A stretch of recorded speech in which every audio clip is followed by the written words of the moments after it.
रामू और देवकी एक छोटे से गांव में रहते थे। रामू रोजाना मजदूरी करता और देवकी लोगों के घरों में झाड़ू पोछा करती। दोनों की जिंदगी का सिर्फ एक ही मकसद था, अपने इकलौते बेटे को पढ़ा लिखाकर एक बड़ा इंसान बनाना। अमन पढ़ाई में बहुत तेज था। एक दिन स्कूल से लौटकर उसने कहा, पिताजी मुझे आगे की पढ़ाई के लिए शहर के बड़े कॉलेज में जाना है। वहाँ की फीस बहुत ज्यादा है। रामू ने मुस्कुराकर अमन के सिर पर हाथ रखा और कहा, तू पैसों की चिंता मत कर बेटा, तू बस पढ़ाई पर ध्यान दे। फीस का इंतजाम करने के लिए रामू और देवकी ने दिन रात एक कर दिया। रामू दोपहर की कड़कती धूप में दोहरी मजदूरी करने लगा। देवकी ने भी सुबह 4 बजे उठकर अतिरिक्त घरों में काम करना शुरू कर दिया। वे खुद नमक रोटी खाकर सो जाते, लेकिन अमन की किताबों और फीस के पैसों में कभी कमी नहीं होने देते थे। पैसे कम पड़े तो देवकी ने अपनी माँ की दी हुई आखिरी निशानी, सोने की एकमात्र टूटी चूड़ी भी बिना किसी झिझक के बेच दी। रामू की चप्पलें घिस चुकी थी, पैर के छाले चीखते थे, लेकिन बेटे के सुनहरे भविष्य के आगे उसे अपना हर दर्द छोटा लगता था। सालों की इस तपस्या का फल आखिरकार मिला। अमन ने शहर के बड़े कॉलेज में टॉप किया। दीक्षांत समारोह के दिन उसने अपने माता पिता को भी शहर बुलाया।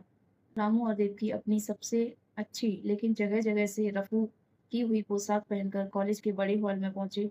आलीशान कपड़ों में आए शहर के अमीर लोग इन दोनों के फटे पुराने जूतों और सादगी को देखकर कानाफूसी कर रहे थे। रामू और देवकी झिझक कर सबके पीछे वाली सीट पर बैठ गए। तभी मंच के सामने अमन आया और उनको पुकारा। तालियों की गड़गड़ाहट के बीच अमन को गोल्ड मेडल दिया गया। मुख्य अतिथि ने माइक अमन को दिया और कहा, अपनी इस बड़ी सफलता का श्रेय आप किसे देना चाहोगे? अमन ने हाथ से मेडल लिया, चारों तरफ देखा और उसकी नज़र सबसे पीछे बैठे अपने माता-पिता पर पड़ी।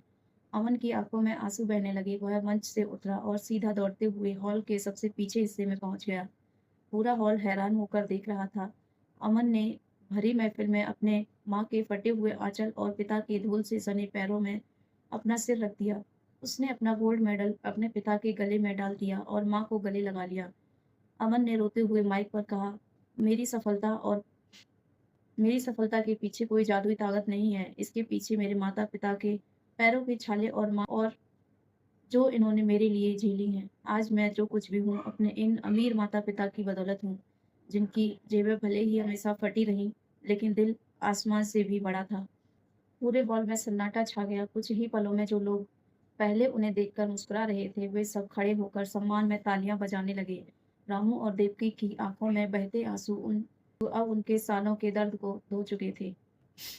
उनके लिए यह पल दुनिया की सबसे बड़ी दौलत बन चुका था।